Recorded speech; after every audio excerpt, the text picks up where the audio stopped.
Lesson 6, how do I ace the interview?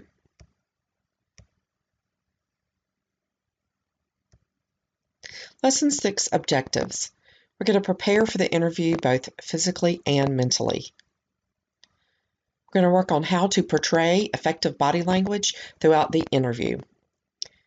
Exhibit ability to spontaneously answer any interview question. Show communication and leadership skills. And communicate you can and will handle things. Be prepared. Not knowing often makes us nervous. Prepare what is in your control. There are so many things within the interview that you can't control, but that there are plenty of things that you can control. Make sure before the interview that your suit is pressed and ready and your nails are manicured. Make sure that you have your directions actually printed or either on your phone and studied. You know where the interview location is. You know all your flight information. Make sure that you have your printed resumes. Practice your elevator pitch and go over the interview questions. And most definitely, get some rest. Now let's review. Body language is everything. What you wear to the interview is more than just your suit. But make sure that your hair is trimmed, you're clean shaven, warm smile, you've got confidence, formal dress, you've got a firm handshake, and you have the correct body posture. Practice shaking hands. Having a firm handshake is important for making a good impression. This is said by Charlie Chaplin. Make a handshake matter. Eye contact, good moderate grip, elbow airing toward a right angle. Do not pump the hand unless the other person insists on doing just that. Remember, your energy introduces you even before you speak. Let's talk about this question. What is the 7%, 38%, and 55% role of communication?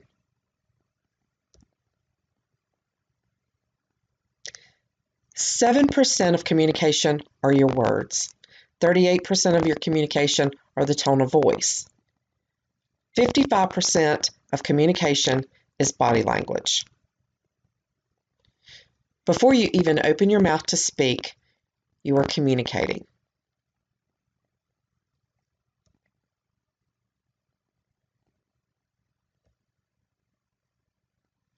During the interview, with every action and answer, you've got to show that you have confidence, enthusiasm, and personality. You're only going to have their attention for a few minutes or really just one-on-one for maybe 30 minutes at max.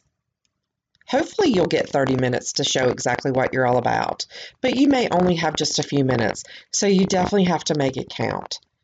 Again, from the minute that you step off of the van, the hotel van, step out of your car and into the hotel, you've got to make it count.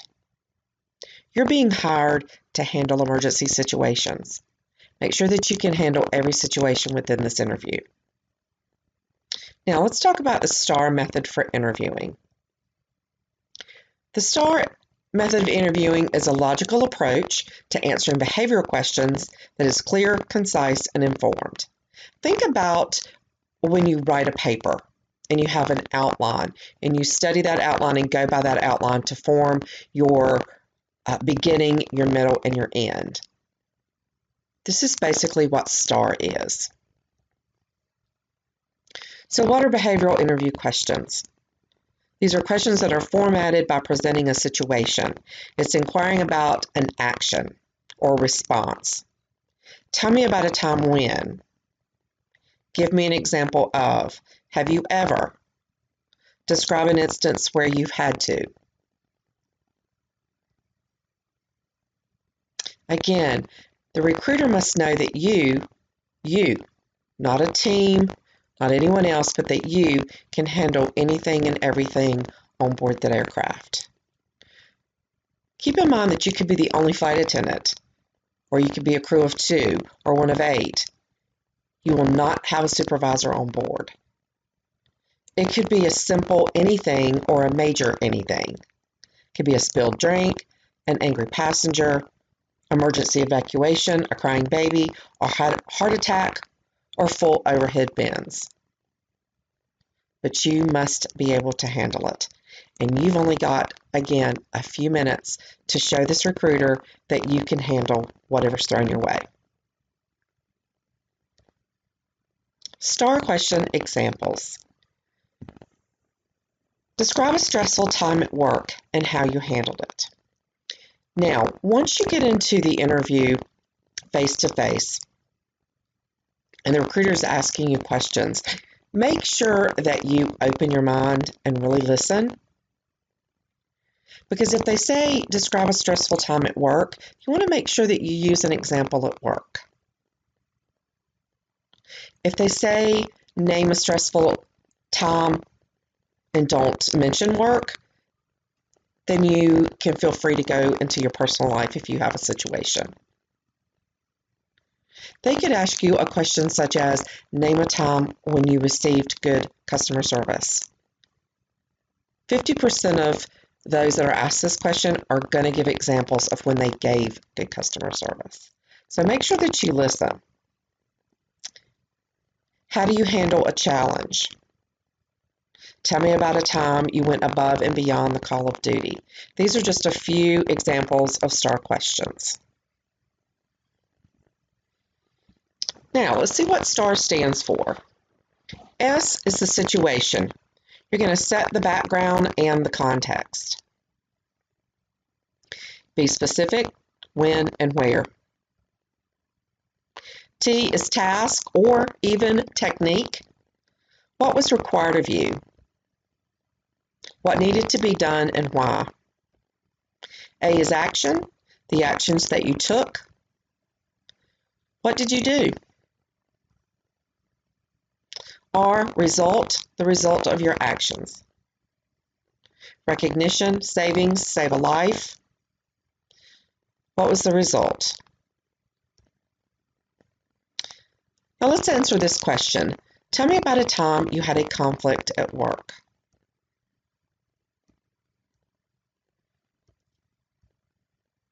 There was a disagreement I had with a coworker which originated from a miscommunication while at work.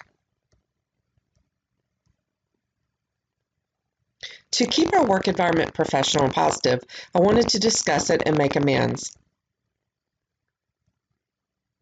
I sat down with them one day during lunch and I paid for their meal and took initiative by apologizing for my part in the whole mess. Now we work well together and are often praised for our impressive teamwork. Very concise. You're not telling a story and you're not rambling on. You're getting straight to the point and you're conveying exactly what happened and what you did to make the situation better. Telling exactly how you handled it. Clear and concise. Recruiters do not want you telling stories. Now, if you'll refer to Module 8, the interview for a list of typical interview questions, make sure that you don't memorize your answers. Think of situations for each question. Now, if you have to write down a situation and just think of it so that when they ask you that question, that situation will come to your mind. Example, talk about a time when you had to respond to an emergency. Think about that and have, one or two ideas in mind for how and what you'll talk about during that answer. Customer had a panic attack at the restaurant during my shift, or my sister swallowed a marble while I was babysitting. My coworker fell in the stockroom. These are just some examples that you can think about and how you'll answer that question.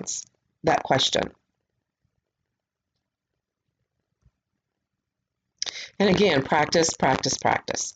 Start by talking to yourself in front of the mirror. I know that sounds very silly and very simple, but if you get used to the sound of your own voice, then it doesn't come as a shock when you start speaking. Have you ever been driving along in the car and you're angry at someone and you are having this argument in your head? You get home, you go inside, and you start speaking out loud, and everything that you said in your head now comes out of your mouth and really makes no sense at all. That's why you want to practice these questions and answers out loud. Make sure it flows. Make sure while you're watching yourself that you like how you're standing, how you're looking, how you are using your hands. Perhaps you're not speaking loud enough to even hear yourself. So this is the first homework assignment that I want you to practice on, is speaking in front of the mirror.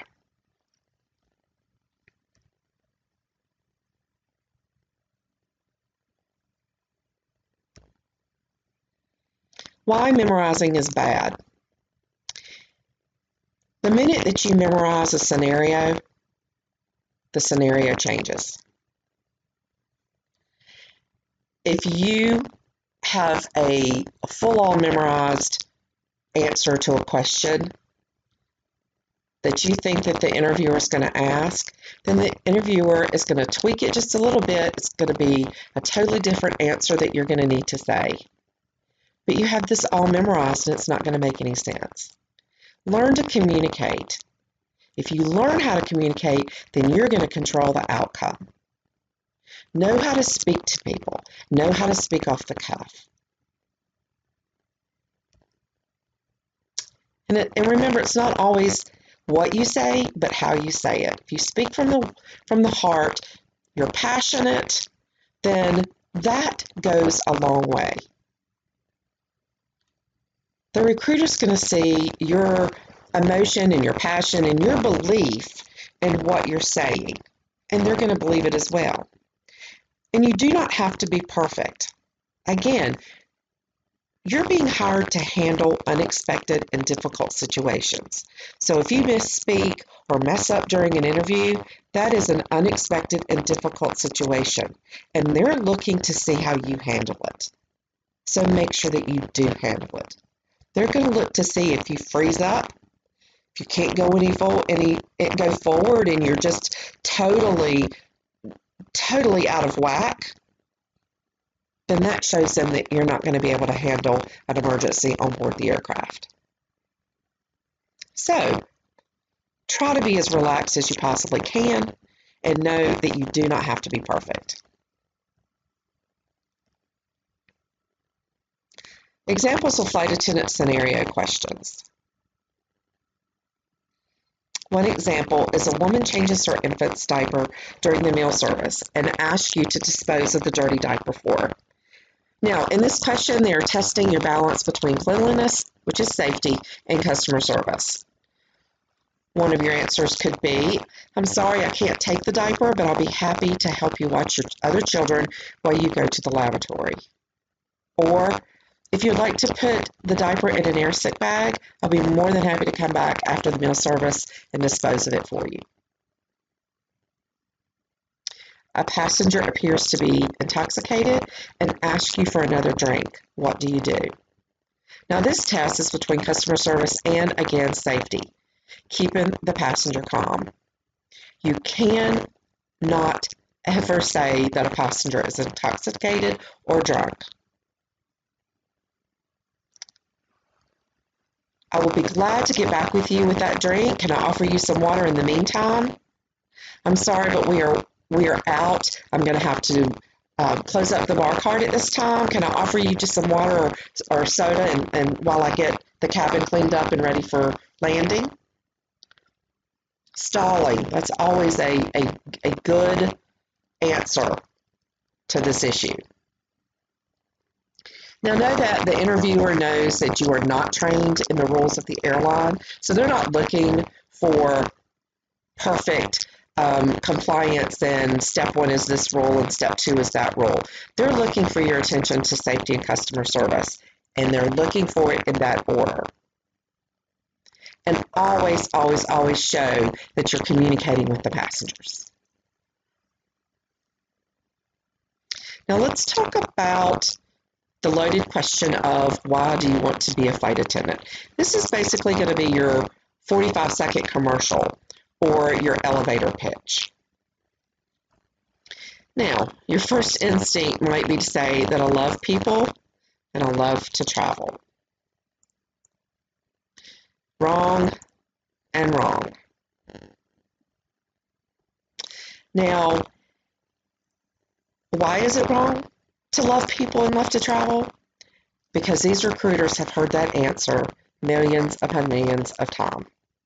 Now, you may love people and you may love to travel, but really think about how you can say that in a totally different way. So I want you to make a list of your whys, and we will work on this during our one-on-one session.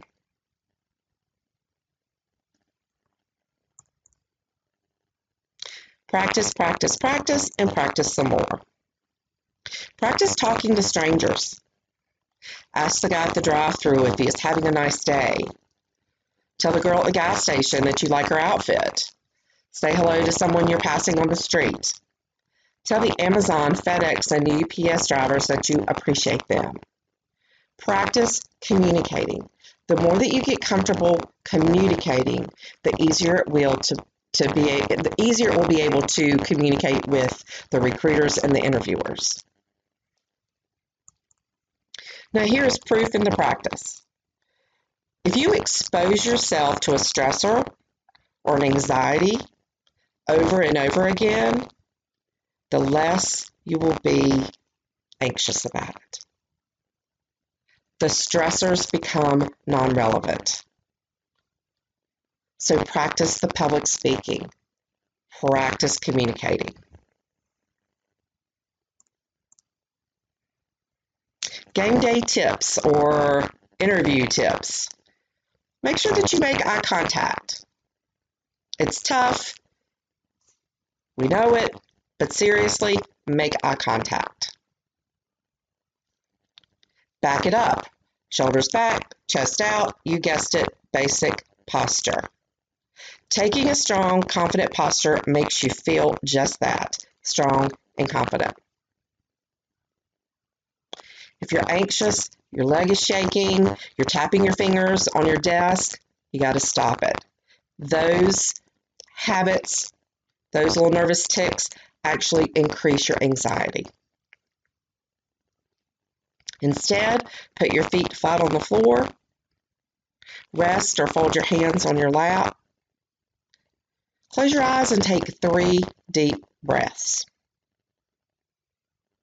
These are excellent tips on, as I said, the game day, the day of your interview. Make sure that you arrive at the interview in plenty of time to really prep yourself mentally.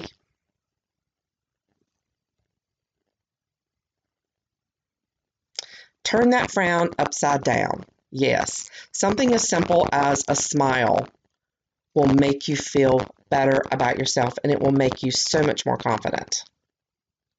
Positive body language actually does change your spirit.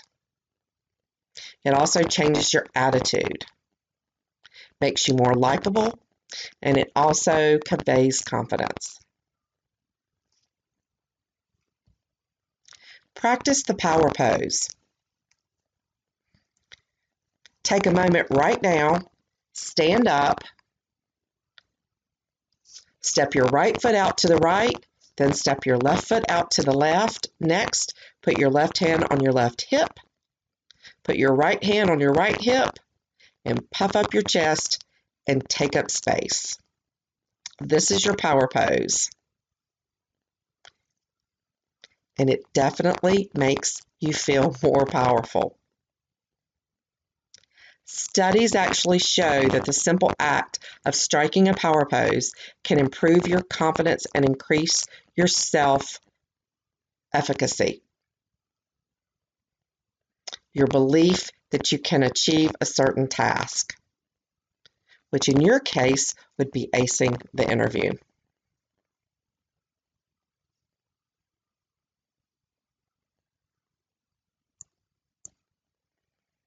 Now let's review what we have talked about and what you have learned during Lesson 6.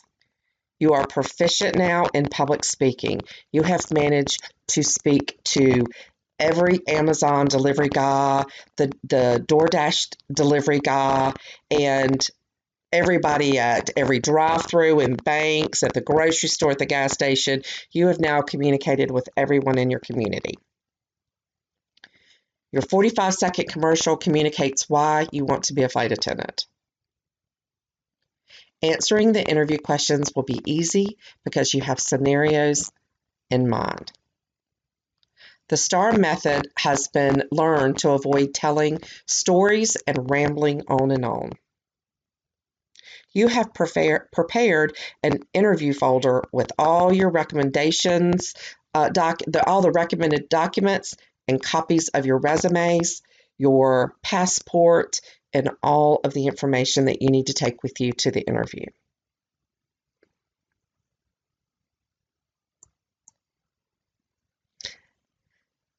Now is when we're going to schedule a personal coaching session. And during this coaching session, we're going to go through questions and answers, and we're going to work on your 45-second commercial. And any questions that you might have, we're going to talk about specific questions and how you can handle those. Lesson 7. I have the job offer. What next?